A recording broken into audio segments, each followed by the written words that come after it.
மக்களே, பயங்கரமான விஷங்க. குடிச்சா உடனே உயிர் போயிரும். அப்படி ஒரு விஷம். ஒருத்தர குடிக்க சொல்றாங்க. கொஞ்சம் கூட பயம் இல்லாம அத வாங்கி குடிக்கிறாரு. அவரு யாரு? அப்படி என்ன விஷயம்? வீடியோ ஃபுல்லா பாருங்க. சூப்பர் மெசேஜ் இருக்குங்க உள்ள. ரொம்ப யூஸ்ஃபுல்லா இருக்கும். நெறைய பேத்துக்கு ஷேர் பண்ணுங்க. ஒரு இளைஞர் அவரோட அ அவர் வாழ்ந்துட்டு இருக்க பகுதியில பயங்கர புரட்சிகரமா பேசிட்டு இருக்காரு. நெறைய விஷயங்கள மக்களுக்கு சொல்றாரு. அதுல நெறைய பேத்துக்கு அது புடிச்சிருக்கு. அதுல சிலருக்கு அவரோட பேச்சு புடிக்கல. ஏன்னா, நம்ம காலங்காலமா ஃபாலோ பண்ணிக்கிட்டு இருக்க விஷயம், நெறைய விஷயங்கள இவரு ரொம்ப மாத்தி பேசுறாரு அப்படின்னு சொல்லி யோசிக்க ஆரம்பிச்சுட்டாங்க. ஸோ இது நாளடைவுல என்ன ஆயிருச்சுன்னா, பிரச்சனை பெருசாயிருச்சு. ஆனா அவரு பேசுறத நிறுத்தவே இல்ல. ரொம்ப இயல்பா தான் அவர் எப்பவும் போல பேசிட்டு இருக்காரு. இது அப்படியே கொஞ்சம் கொஞ்சமா பிரச்சனை பெருசாயி, அந்த நாட்டோட மன்னர்கிட்ட போயிருச்சு இந்த பிரச்சனை. மன்னர்ட்ட என்ன சொல்லிடுறாங்கன்னா, ஐயா நம்மளோட சட்டதிட்டங்களுக்கும், நம்மளோட பழக்கவழக்கங்களுக்கும் ரொம்ப அகெயின்ஸ்டா பேசிட்டு இருக்காரு அப்படின்ற மாரி அவர் மேல பெரிய கம்ப்ளைண்ட் வந்துருது. கடைசியா அவர கொண்டு போய் ஒரு கூண்டுல நிப்பாட்டி வச்சுட்டாங்க. மன்னர் முன்னாடி இப்ப அவர் வாதாடணும். அவருக்காக சப்போர்ட்டுக்கு யாருமே இல்ல. சோ அவரே அவருக்காக வாதாடுறாரு. வாதாடி அவரோட பேச்சு திறமை மன்னருக்கு புடிச்சு போயிருது. மன்னர் சொல்றாரு, இப்போ இங்க கிட்டத்தட்ட 501 பேர் இருக்காங்க. ஒரு ஓட்டெடுப்பு நடத்துவோம். அதுல உங்களுக்கு மெஜாரிட்டியா சப்போர்ட் வந்துருச்சுன்னா, உங்களுக்கு ஒன்றும் பிரச்சனை இல்ல.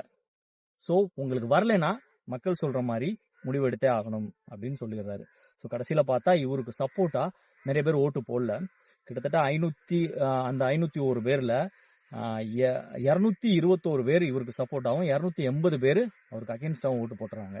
ஸோ மன்னர் என்ன சொல்லிடுறாருன்னா, ஒண்ணு நீங்க பேசுறதோட நிறுத்திடுங்க, இல்ல இந்த நாட்டை விட்டு உங்களை நாடு கடத்திடுவோம் அப்படின்னு சொல்றாங்க.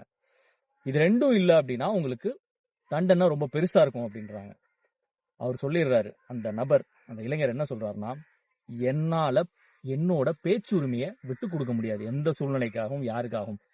சொந்த நாட்டை விட்டு வெளியில போய் என்னால வாழணும்னு எனக்கு எந்த கட்டாயம் கிடையாது, என்னோட மண்ணு அப்படின்றாரு. அப்போ உங்களுக்கு விஷம் கொடுத்து கொள்றத தவிர வேற வழி இல்லை அப்படின்றாங்க. நீங்க விஷம் கொடுக்கறதா இருந்தா இந்த நொடியே எனக்கு விஷம் கொடுங்க, நான் குடிக்க தயாரா இருக்கேன்னு ரொம்ப தைரியமா சொல்றாரு. வேற வழியே இல்ல. மன்னர் என்ன பண்ணிடுறாரு அப்படின்னா, இவரை சிறையில அடைச்சு பொழுது விடியறதுக்குள்ள இவருக்கு விஷம் கொடுத்து கொன்றுங்க அப்படின்னு சொல்லிடுறாரு. சிறையில அடைச்சிடறாங்க. அந்த சிறை காவலர் என்ன பண்றாருன்னா, விஷத்தை ரெடி பண்ணிருக்காரு. நான் சொன்னேன் பாருங்க ஆரம்பத்துல, ரொம்ப கொடிய விஷம், மாற்று மருந்தே கிடையாது. இவர் அந்த சிறை காவலரை கூப்பிடுறாரு. கொஞ்சம் கூட தயக்கமே இல்லாம, சீக்கிரம் ரெடி பண்ணுங்க மருந்த, டைம் ஆயிட்டு இருக்கு அப்படின்றாரு. அந்த சிறை காவலர் சொல்றாரு, என்னப்பா இப்படி சொல்ற, உன் மேல எனக்கும் கொஞ்சம் நல்ல மரியாதை இருக்குப்பா, அதனாலதான் கொஞ்சம் மெதுவா கலக்கினேன், ஏதாவது ஒரு மாற்றம் வந்துடாதா அப்படின்னு சொல்லி உன்னை காப்பாத்திடலான்னு பாக்குறேன்.